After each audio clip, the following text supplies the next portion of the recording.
आपका स्टडी अड्डा प्रो में स्वागत है। बक्सर का युद्ध 1764 और ब्रिटिश प्रभुत्व, कारण, परिणाम और इलाहाबाद की संधि 1765। आज के विषय है 1. सत्ता परिवर्तन मीर कासिम, 2. संघर्ष और बक्सर का युद्ध, 3. इलाहाबाद की संधि 1765, 4. द्वैध शासन और महत्व और 5. परीक्षा उपयोगी तथ्य। पहला खंड, सत्ता परिवर्तन मीर कासिम। 1760 में कंपनी ने मीर जाफर को हटाकर उसके दामाद मीर कासिम को बंगाल का नवाब बनाया। इसके बदले में मीर कासिम ने वर्धमान, मिदनापुर और चटगांव की जमींदारी अंग्रेजों को दे दी। उसने दक्षिण में तीसरे कर्नाटक युद्ध के लिए अंग्रेजों को 5 लाख रुपए की आर्थिक सहायता भी प्रदान की। मीर कासिम के प्रशासनिक सुधार। पहला, उसने अपनी राजधानी मुर्शिदाबाद से मुंगेर स्थानांतरित की।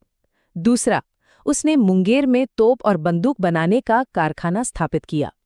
तीसरा, उसने भारतीय व्यापारियों को भी कर मुक्त व्यापार का अधिकार दिया। ये अंग्रेजों के साथ विवाद का मुख्य कारण बना। दूसरा खंड, संघर्ष और बक्सर का युद्ध। संघर्ष का तात्कालिक कारण था मीर कासिम को हटाकर पुनः मीर जाफर को नवाब बनाना। भारतीय त्रिगुट में शामिल थे बंगाल के नवाब मीर कासिम, अवध के नवाब शुजा-उद-दौला और मुगल बादशाह शाह आलम द्वितीय। ये त्रिगुट ब्रिटिश ईस्ट इंडिया कंपनी के विरुद्ध था। बक्सर का युद्ध 22 अक्टूबर 1764 को हुआ। इसका परिणाम था भारतीय त्रिगुट की हार। ब्रिटिश सेना का नेतृत्व हेक्टर मुनरो ने किया। अंग्रेजों की जीत के कारण थे बेहतर सैन्य रणनीति, अनुशासन और कुशल नेतृत्व। तीसरा खंड, इलाहाबाद की संधि 1765। संधि की शर्तें। मुगल बादशाह शाह आलम द्वितीय के संबंध में उसने बंगाल, बिहार और उड़ीसा की दीवानी कंपनी को सौंप दी। इसके बदले में उसे इलाहाबाद और कड़ा के जिले तथा 26 लाख रुपए की वार्षिक पेंशन मिली। बंगाल के नवाब के संबंध में निजामत यानी प्रशासनिक कार्य नवाब के पास रहे। नायाब नाजिम के पद पर मोहम्मद रजा खां को नियुक्त किया गया, जो कंपनी के प्रति उत्तरदायी था। अवध के नवाब शुजा-उद-दौला के संबंध में पहला, युद्ध के हर्जाने के रूप में एक बड़ी राशि का भुगतान।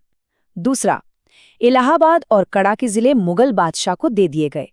तीसरा, अवध की सुरक्षा के लिए ब्रिटिश सेना तैनात की गई, जिसका खर्च नवाब उठाएगा।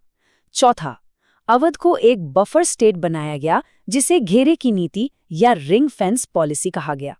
चौथा खंड, द्वैध शासन और महत्व। बंगाल में द्वैध शासन 1765 से 1772 तक चला। इसे रॉबर्ट क्लाइव ने शुरू किया और वॉरेन हेस्टिंग्स ने समाप्त किया। व्यवस्था इस प्रकार थी।